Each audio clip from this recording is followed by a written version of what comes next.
This walk path also is great for cycling, for rollerblading, hiking, walking, just about any type of recreational activity. The parking lot that's right on the property of Oracle Park really isn't for public parking for the guests or attendees of the park. You'd have to park where I parked at, which is a few miles away from the park. You know, as I mentioned earlier, the Beacon Suites parking garage, or there's several major parking lots that are across that 3rd Street bridge that I showed you earlier.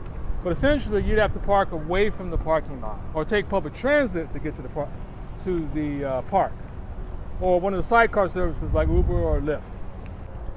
Now, this area of Oracle Park is pretty much said earlier the outfield segment of the park, but this would be kind of like the right field segment of the park. Now, you'll find several private yacht clubs that are on the Embarcadero, but again, these are going to be more private facilities, private property, private facilities. See if we can get a few waves.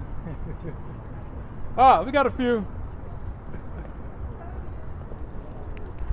So there's a water fountain option area where you can stop and take a break and have some water, wash your hands if you don't have a water bottle with you along the waterfront. There's a playground facility here that's right along the walkpath waterfront that again is right outside of the park.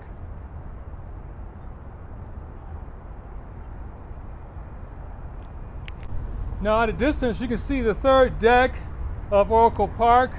There really isn't a bad seat in the house of Oracle Park for the Giants. Just that in sitting up at that 3rd deck, the seats are at a higher degree angle. So if I can explain that properly, the view is going to be slightly different than if you're sitting on the 2nd deck or on the 1st deck where you're closer to the field. And here's more seating options along the waterfront walk path, where again you'll be able to observe spectacular views of the bay and the fishing sailing boats. And this is what you're going to see from the bench. Again, more views of the bay and the fishing sailing boats. Yeah, exactly. Now here's a seating bench area where, again, this particular one, you can have lunch, observe spectacular views of the bay and the East Bay, the fishing boat areas, and much more. Here's one of several statues that you'll find along the Embarcadero. They each have a different meaning. Now as we exit the waterfront walk path onto the Embarcadero, this is going to be the main focal point, as I said earlier, is the Embarcadero. So this is one last shot of Oracle Park. I forgot to mention about Oracle Park in regards to their tours. They cover a lot of detailed information about the history of the park. They take you down to the visitors dugout, and they talk about the investment. I think it was like a $375 million investment, and it's the only privately funded park in the country. All the other parks had some form of public funding, but in the case of the Giants Park, it was 100% privately funded. Continuing along the Embarcadero. Now this is Pier 40 along the Embarcadero. I was mentioning earlier about the odd number versus the even numbers. This side of the Embarcadero is going to be the odd numbers. They're going to get smaller as we approach Market Street. And also, the numbers are going to be even lower, going lower as we head towards Market, like 38, Pier 36, Pier 34, until we reach the Market Street, and then Market Street is kind of like the dividing street between north and south of Market within the city. So once we cross Market Street in the Embarcadero, the numbers will be odd. 1, 3, 5, 9, etc., etc. Now the South Beach Cafe right across the street. It's got free Wi-Fi, HD TV, and outdoor seating dining. Now the other thing that's special about the Embarcadero Street is that it's the main starting point for all the streets that cross it.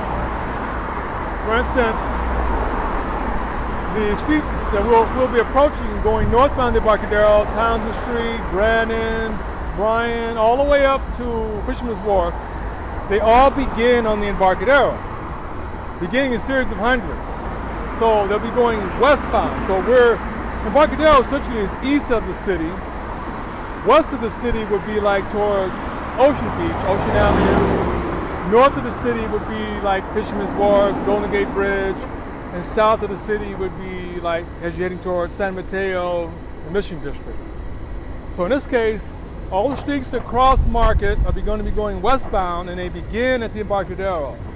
So for instance, Townsend Street, which we're at right now on the corner, the first block is going to be up to 100, next one up to 200, up to 300, up to 400. And as I said earlier, one side of the street will be odd numbered, the other side will be even numbered. Now this is important when you want to find a specific location point. By knowing the numbered block, I'm going to get the numbered block of the streets later on within this film shoot. As I mentioned earlier, if you can't find the title of the street on the signs that are near the street lights, then you would go to the corner of the sidewalk of the block, and that's where you'll find the title of the street. In this case, as you see here, it's titled the Embarcadero. And one of the many things that's special about the Embarcaderos is that it has its own bike lane adjacent to the side street, well, the street where the cars are driving on. So it gives you that extra option of having your own bike lane as well as cycling on the sidewalk. Now, Untitled Charters is another way of exploring the bay by chartering a boat out. And they go out to where Angel Island is, they go around Treasure Islands, used for barbecues, wedding anniversaries, birthday celebrations, corporate parties, and much more. Now the thing is that their interest is not exactly on the Embarcadero. It's going to be inside Pier 4. This is what I was telling you earlier, that in many cases it's going to be difficult to find a lot of these businesses because they're inside a specific pier and they're not exactly on the Embarcadero, even though their address states that it's on the Embarcadero. So let me show you.